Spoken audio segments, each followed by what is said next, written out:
And what's going on with Lady D today? I'm your host.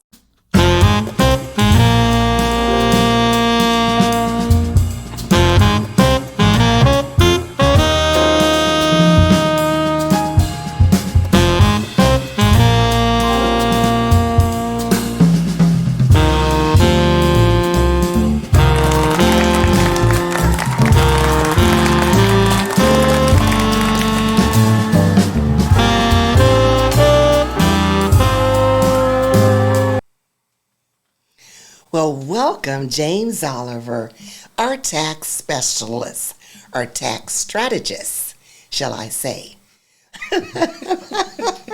Because you wear so many hats, okay? Not only are you a tax strategist, but you're a money coach as well. So I want to thank you for coming back on my show like you do every year. And our audience is sitting back holding on to their seats because we all want to know, what are we in for 2023? What is Big Brother, the IRS, got in store for us today? Okay, well, thank you so much for having me. One of the things I wanted to talk about, since it's coming upon us really like next Tuesday, for our entrepreneurs and small business owners, this is the last chance to pay that fourth quarter estimate. You know, the fourth quarter estimates are basically due December 31st, and their payment is due normally January 15th, but because January 15th falls on a Sunday, Okay. and then the 16th is Martin Luther King's holiday, Yes. it actually rolls over to the 17th. So if you haven't paid anything at all, or if you need to pay something, then January 17th would be that deadline in order to make that payment. Can they file for an extension? No, they cannot file for an extension for payments. But if they're late, I would still say, if you're trying to get the money together, it would be better to be late to have it in than not at all. My, did you get that? Tell them one more time. Okay, so January 17th is the final date to get your fourth quarter estimate in. And of course, this is based on your income, which we've made for the year of 2022. Okay. And so, and my suggestion is if you have not paid anything at all in 2022, because of course there's 4 quarters for a self-employed person, and those dates are normally April 15th, June 15th, September 15th, and then January 15th. Okay. And so, you know, what I find is that people make money, and they have to remember, when you were working as an employee, you know, if you made $1,000, you didn't take home $1,000. Okay, and as an independent contractor, all that money is not yours, and so you have to somehow make the adjustments and say, okay, some of this money is going to be, I need to give some of this money to Uncle Sam. One of the best ways to do this, and a lot of people, if they need a system to have in place, I always say that you need to have 4 bank accounts. Yes. It's okay. Why 4 bank accounts, James? You need to have a personal checking and a business checking. You need to have a business savings and a personal savings. And so with the income that you make from your business, all that goes into your business checking account. And then of course, as you spend on expenses for your business, you can use a check or debit card or some facsimile thereof. But then when you pull money out for your personal, you know, let's say for an example, paying the rent, paying the mortgage, getting your hair done, doing groceries, well, those are personals, okay? So when you take out money then you need to allocate part of that money. So if you take $1,000 out, you can't keep $1,000 out. I would probably suggest maybe around 30% of that money. So you take if you're taking $1,000 out, you would take and put away in your business savings account $300. Now, the reason why we say $300, that's 30%. Why 30%, James? Is because if you're in the 12% tax bracket, okay, 12% will go to Uncle Sam as federal taxes. Then you have to pay Social Security. Social Security is roughly speaking 15.3. As self-employed people, we have to pay the full amount. As employees, we pay half, and our employer pays half. Okay. But as a self-employed person, you have to pay the full boat, and so that's 15.3%. So now we add the 15.3 to the 12%. That's 27.3. So what about the rest of the money? The rest of the money would probably go to your city tax, whatever city you live in. Let's say if you lived in Cleveland, Cleveland's 2.5. And so now when you add that up, you're at 29.8. So that's roughly about 30%. And for those who are wondering why I have not said anything about the state taxes, a while back, prior to our present governor, John Kasich, was trying to attract businesses to come to Ohio. And so one of the things he did to be an attractive tool was that he said for small businesses, their first $250,000 of net profit, there would be no state taxes too. And so because of that, once you get past $250,000 in terms of your net taxes, then you have to pay something to the state tax. But the first $250,000, there's no state withholdings for that. So Okay. that's why I didn't mention anything about the state. Okay. So that's and so once again, that money that you put in your savings account, for your business savings account, on a quarterly basis, even though it's not a perfect quarter, but I say April 15th, June 15th. Of course, between April and June, it's not really three months. Okay. But you know, this is Uncle Sam's county, not James's county. and then September 15th and then January 15th is when you take that money out that you've accumulated there, and now you pay these agencies. You pay the Social Security, you pay the federal, and you pay your city. So January 17th is our date to pay that. Okay. So I've already paid mine. My pocket's a lot lighter because of that. But you know, so I employ everyone else who is self-employed to do that. And that's very smart, because in that way, you're not trying to come up with this money all at one time. That's correct. Okay, and you've put it away and you have it, and it's a good practice. This is exactly. If you follow that, you'll never go wrong.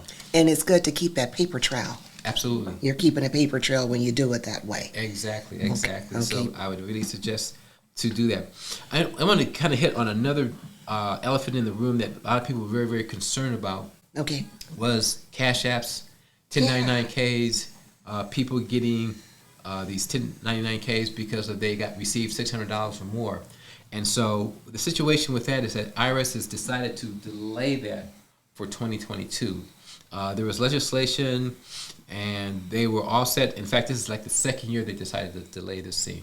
But they figured that this would be a gold mine, when I say they being the IRS, because people are using, let's say, beauticians, barbers, nail stylists. Instead of paying people, cash or giving them a check, they said, just cash out me that money. And so this is money that those professions, I'm not picking on them particularly, people who are doing that are not claiming that kind of money on their taxes, if they're claiming anything at all. And so IRS felt that if they could capture these people who are getting Cash Apps and alike, that would be a good way to have them, force them to report their income on their taxes. But see, here's the only problem with that. One of the problems with that is this. Let's say that you work in a work environment. Say for an example, I work with a company called CLE. Okay. And I'm the tax director there. And so there's about 14 of us. And every now and then, I might go out to get lunch for everybody. Right. And so what happens is this, is that someone says, hey, James, can you get me this? Can you get me that? And so I get those things. And so instead of giving me my money back in terms of cash, they cash at me. Right. And so if that's $50 for that particular situation, and if I do that every couple of weeks, then it's not hard for me to get cash at, over the year, $800, but that's not income. That's just reimbursement for lunch. Right. And so now people will have to explain, like me, for an example, if I get a No. 1099K saying that I got a Cash App for this amount of money, I now will have to explain to the IRS that this money was not income, but this was a reimbursement for lunch. And so that's one of the things, one of the problems that people were having with this. Of course, IRS doesn't really know. But all they see is a 1099K that James Holloway was deposited $800 for the year, and so they don't know if that's business, that's pleasure, or what. So where are they getting? So is that something that the bank have to give? Yes, the bank has to give, just like with credit cards. Okay, so they turn that over. The IRS get that from them. You're right. And then they come at you for that. Well, no, because remember now, they don't just turn it over. It's a reporting situation. Okay. Just like with W-2s. When you get a W-2, IRS gets a W-2. Right. If you get a 1099 as an independent contractor, Okay. it says on the lower part, it says this information is also being furnished to the IRS. Right. So if you need to report your income, we're just letting you know that IRS has a copy of this. And the same thing with this. This is, they're not just like sneaking it over to the IRS and then you don't know anything about it, because they have to give you a copy. In fact, you get the original and IRS actually gets the copy. So IRS is just sitting back to see if you're going to report what they got, what you received as well. So it's a reporting mechanism. So let me ask you, Because this is how people are doing business today. You know, Cash Apping, Right. the Cash App company, they actually take a fee Right. from a portion of your money if you want it right now. Right. Versus maybe a day or two later. Correct. It is attached to your bank account some kind of way. But the question is on that is, so anyone that's doing the Cash App, we now need to start keeping a record or Yes. get that bank statement. Will your bank statement show that that it was a Cash App? It will show you it's Cash App. It will say, but it would say who it's from. And so you obviously, not obviously, but you should keep track of that. You know, for an example, in a situation I was saying, in a beautician or barbershop, the same thing. They could receive money from their customers, but they could also, someone could go out for lunch and say, hey, we're going to go to, McDonald's or Burger King's. Hey, can you get this to me? And they could get Cash App for just the reimbursement of lunch. So now you got to separate the money you received from your customers from the money you received for your lunch reimbursement. So this is going for everybody, regardless business Right. or non-business Right, purposes. But Iris' main focus was to get business because of the fact that there's a large segment of the population that works underground that does not report their income, and so Okay. Iris is trying to find ways, as many ways as they can, to figure out how can we get these people to start paying their fair share, how they will report their fair share. In fact, that's why contractors, even now, if you have a contractor who makes over $600 that you pay them, Okay. then you're supposed to issue them a 1099 for anything over $600 or more. So that way, that is a way for IRS to track that person's income. And of course, you have contractors that work underneath the table and say, "Hey, I'm only going to work for this because, and I'll charge you a little less because I don't want to claim this, for whatever reason." So if I paid a personal friend to come in and put up my fence and it was $700, then I need to have. In theory, you're supposed to have that, right? As I have rental property, and so if I'm going to write off the expenses, because here's what happens. Let's say that I pay everybody underneath the table. In fact, we had a situation like that with one of our clients. They paid everybody underneath the table, and I not obviously can't say who it was, but Right. it was for services for caring for people. Okay. And so she had a really good business, but then she received a 1099 for the gross amount of money that she received from her clients, because she was working for an agency. The agency gave her a 1099 for a couple $100,000, Okay. but 90% of the money was paid out to the people who worked for her. And so because they worked underneath the table, she cannot claim that income on her taxes. So now she has to eat that full $200,000, because Wow. if she says that I paid this person 5,000, whatever they paid them, and they can't show where they gave them a 1099 for that, then IRS says that you didn't pay them. You have to eat that. And so that is one of the things that IRS is trying to catch, people who are working underneath the table. And of course, there's always going to be that group, and they're not trying to eliminate it because they know they can't. It's just too small, not sophisticated enough, all the other things.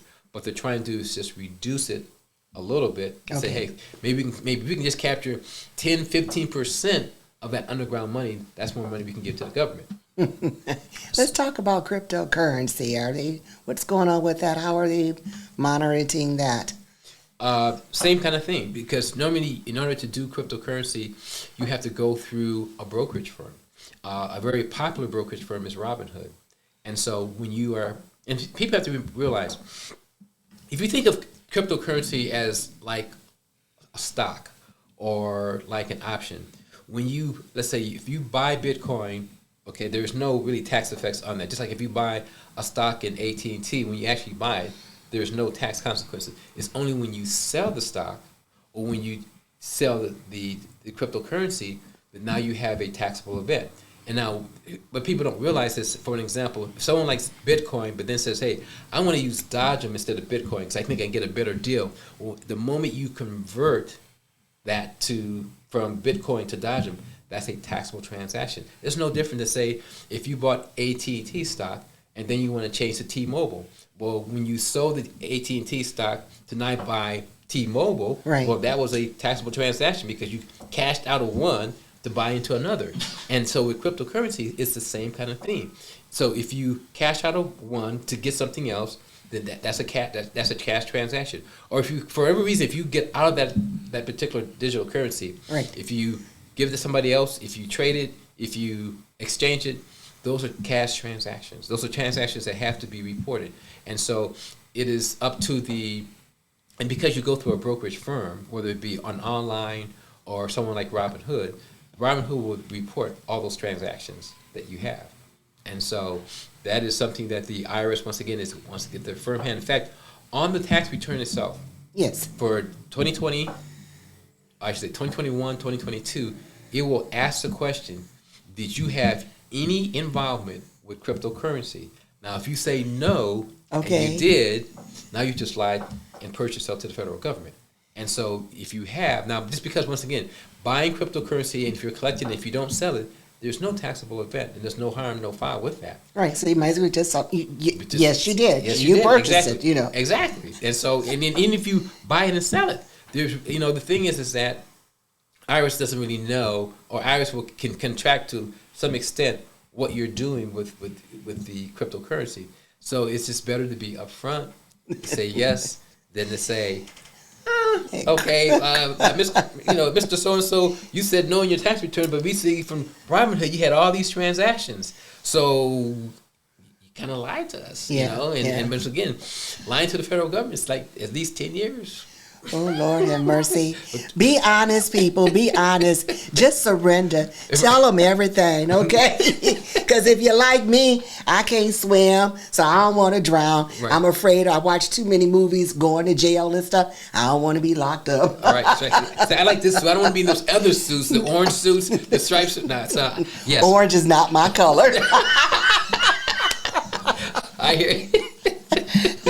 So, but yes. No. But once again, and if you don't know, then I would say hire an accountant, someone who knows the tax laws. Yeah. Because a lot of times people don't realize things that they do have an effect. Like I said, digital currency is one of those big things that people are into, and they're buying and selling, trading, and not realizing all these transactions have tax consequences. And so, and ignorance is never a defense in terms of the federal government. Their response was, well, if you didn't know, then you should have hired a CPA or an enrolled agent, an accountant to be able to help you with these transactions. And so that ignorance will never be a defense with the IRS. Yeah, it's costly. It's a little bit costly, but it's worth paying someone who knows what they're doing versus getting one of the little nasty letters from the IRS Right. saying that you didn't pay and then you have, you owe this kind of money. In fact, one of the things that I'm sure we all realize is that the prime rate has kind of gone up, for the last 2 years. Okay. Now, what is prime rate Okay, prime rate. for those who are, Okay, so prime rate is what the largest banks lends to their largest lenders. So federal government will lend to the banks, Okay. and they give them a certain rate that they must pay. Okay. And so as in any industrial society and a capitalistic society, if the bank is paying to the federal government 3%, when they now lend the money to you, they're obviously going to make you pay more so they can make some money. Correct. And so as that rate keeps going up to the banks, then the banks are going to continue to charge higher and higher prices to their consumer. Okay. Now the flip side of that is a bank that you will earn maybe a little more interest in your savings account. However, you will pay a lot more interest in terms of in fact, mortgages have doubled in the last year. Yes. And so credit cards have gone up. Home equity loans have gone up in terms of the interest rates. And our good friends at IRS, they're now also charging more interest. So if you are late, if you have a penalty, the interest rates have gone up dramatically. In fact, let's see. I just have something here, a little statistic. In the first quarter of last year, between January and March, was 3%. It is now 6%. So it's double. And so those are just things you just need to kind of be aware of. So once again, that's something if you owe, so the IRS is obviously taking advantage as well of the interest rates going up. Right. So that's something that you need to kind of be aware of. I know we wanted to talk about, some people wanted to say, well, what's new for 2022 in terms Yes. of IRS. And so let's talk about some of the things that have been kind of taken back or give backs. You know, in 2021, if you had a child between born and 5 years old, you could get $3,600 in terms of child tax credit. Okay, Nice. and that was in 2021, and in 2020 you could only get 2,000. Okay. And 2022 is back to 2,000. So you can only get the $2,000. You can't get $3,600. Another thing that you could have done in 2021 is that for those dependents that were over 5, so 6 to 17, Right. you could have got $3,000 for them. Okay, and that's reverted back to before 2021. So now the child has to be under 17, and so between 17 and birth, it's only $2,000. So now you've lost $1,000 from 21 to 22, and if your child was under 6 years old, you lost $1,600. So was this all because of the COVID? No, it's just because of the Because they were misery. just being good? Well, they were well, you know, there was a little bit concerned with COVID in terms of helping out the consumer, and so I guess the government feels that COVID is basically over. You know, and even though technically it's not really over, people are Right. still catching the COVID. People are still Exactly. getting sick. Yeah. You know, there's another variant out there. However, because it's not at epidemic proportions, the IRS and the government feels that they can kind of step back and pull back on some things that they were given. You know, like this year there was no COVID money. You know, in 2020 there was COVID money. 2021 there's COVID money. 2022 there was no monies that were given to the constituencies from the federal government because of COVID. So once again, you know, the government gives us and the government takes it back. But let me ask you a question now, because I've known some people who had, they didn't receive, if you want to call it the COVID money, the $1,400, stimulus money, yeah, the stimulus. Can they still apply for that? Or was it a cutoff period? There's or actually no cutoff if they period. never received it, If they never received it and if they qualify, they still can get it. they can still apply. Right. Or if someone, let's say for an example, didn't file their taxes for 2020 or 2021, they can still, and never got that money, they can mark the tax return saying, we never got the money, and they will issue that. Now, be careful though, just note that sometimes, you know, I've had clients who received money because they got direct deposit, didn't realize they got it, because IRS will check Okay. everybody who checks the box and say, hey, I didn't get the money. They're going to check their records to make sure that you didn't get it. And if you did get it, they're going to say, yeah, you got it. We put it in this account, that account. So just be careful, because I've had many clients who swore, James, no, I couldn't have got the money. So let's go back to his, and we went back to his account. He said, where's this money from? There's your money from the stimulus. So will they still get it even if they owe back taxes? It would be reduced. It would reduce the back taxes. So if they were supposed to get $1,400, let's say in 2021, and they owed, you know, $1,000, then they only get the difference of $400. But yes, it will reduce whatever tax Okay. liability they Okay. have. But they actually will receive it. It's just now they don't still Then get they it. Right? Because they IRS knows still that- find a way to get their money. absolutely. You know, Wow. yes, absolutely. Because they're, you know, they figured if they give it to them, they're not going to get it back. So we might as well just reduce your tax liability to save both of us some trouble. So that's why they decided not to. They will just reduce your tax liability as opposed to actually physically give it to you. Now, what is this? I hear there's a blackout period. What is a blackout period? What basically happens is this: is that IRS every tax year they have a time where they retool for the next season. Okay. And so this year, the weekend after Thanksgiving was kind of the starting of that period that they were starting to reprogram, retool for the 22 season. And during that time, you cannot electronically file your return. Oh, And so, unfortunately, you have to wait till they will say, turn the switch back on and say this electronic filing season has started. Now, I will say this, for the 22 season, they have turned the switch on for businesses. So if you wanted to file a 990 which is a nonprofit, or a subchapter S or a partnership, you can electronically file those returns right now. In fact, today was the first day that you can do that. Oh, okay. However, whatever reason, IRS has this,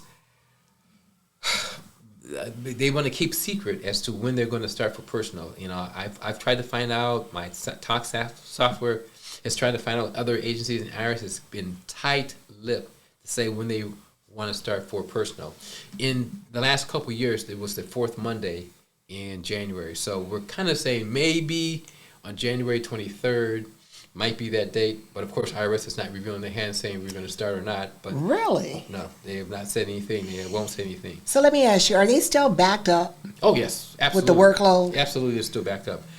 In fact, I've suggested to clients that, back even December, if you are now just finishing up your 2021 taxes, it would be quicker if you waited 2 months, not mail it, and wait till the electronic filing season start.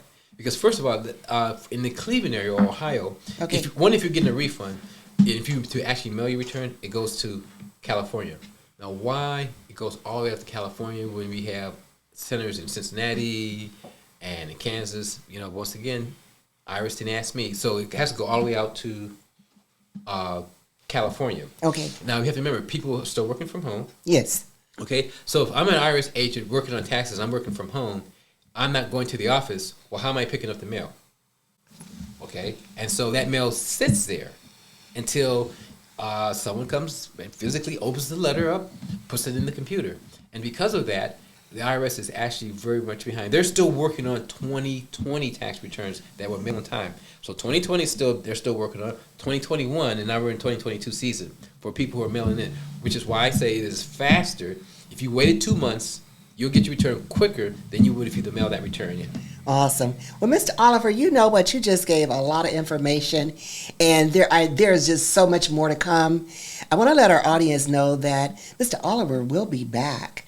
We will have him back next month, and we'll try to have him in March because, March is going to be very busy because April will be around the corner. Right. There's There's so much more to learn. If you're looking for a good tax man, how can they reach you? They can reach me here.